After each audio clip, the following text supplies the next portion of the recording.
तो इसमें लोग प्रश्न करते हैं कि जैसे एक प्रश्न ही आया था इसमें, भगवान ने बनाई ही क्यों काम वासना? हाँ, उसका देखिए सबसे बड़ी बात यह है कि भगवान ने हमें ना हमसे हमसे कोई भी चीज दूर नहीं रखी। नहीं तो हम भगवान को दोष देते कि भगवान मैंने तो चाहा था कि मैं भोग करूं और भोग की सारी वस्तुएं आपने हमें प्रोवाइड नहीं करी। तो भोग की परिकाष्ठा है मैथुन क्रिया। और सरल शब्दों में बोलूं तो ऑपोजिट जेंडर से अट्रैक्शन। अच्छा, ऑपोजिट जेंडर से अट्रैक्शन। तो विपरीत लिंग योनि से जो आपकी अट्रैक्शन है वो। और भोग के अंदर शास्त्रों के भी अनुसार ये भोग सबसे श्रेष्ठ माना गया, जबकि है क्षणिक, परंतु भोगों में सबसे श्रेष्ठ माना गया। अब भोग ही तो हमें योग से जो रोकता है, तो उसका मतलब ये भोग जो है attraction to the opposite sex, opposite gender, ये जो भोग है यही तो है जो सबसे बड़ा है, जो कि हमें योग करने से रोकता है, भगवान से जुड़ने के लिए रोकता है।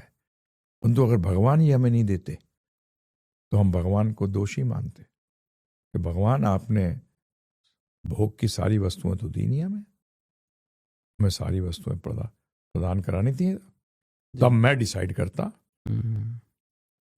क्योंकि फिर भी मन के अंदर बैक ऑफ द माइंड में रह जाता है जी। तो इसलिए इसमें भगवान का दोष नहीं है। भगवान ने जो कहते हैं ना, दो योग ले ले या भोग ले ले, जो तेरी इच्छा है कर। क्योंकि रिश्तों में जबरदस्ती नहीं होती। तो इसलिए इस बात को समझिएगा, भगवान ने हमारे सामने सब कुछ रख दिया और ज्ञान भी दे दिया कि क्या सही है और क्या गलत है। अब अगर आप गलत करना चाहें तो गलती तो आपकी है। तो जब कोई ब्रह्मचारी में असफल हो जाता है तो क्या उसको मतलब स्पिरिचुअली डाउन माना जाता है कि गिरा हुआ है ये व्यक्ति, या ऐसा कुछ? नहीं है। शुरू में चलोगे तो हमारे गुरु महाराज भी कहते थे, शुरू में चलोगे तो गिरोगे तो हो ही जी। बच्चे को नहीं देखा कभी? बिल्कुल, गिर गिर के ही चलता है। गिर के परंतु वो चलना नहीं छोड़ता है जी, चलना नहीं छोड़ता। तो इसी तरीके से गिरने से मत डरो, चलो। और तो ये इंपॉर्टेंट चीज है। अरे गिरते तो जो घोड़े पे सवार होता है वही तो गिरेगा जी।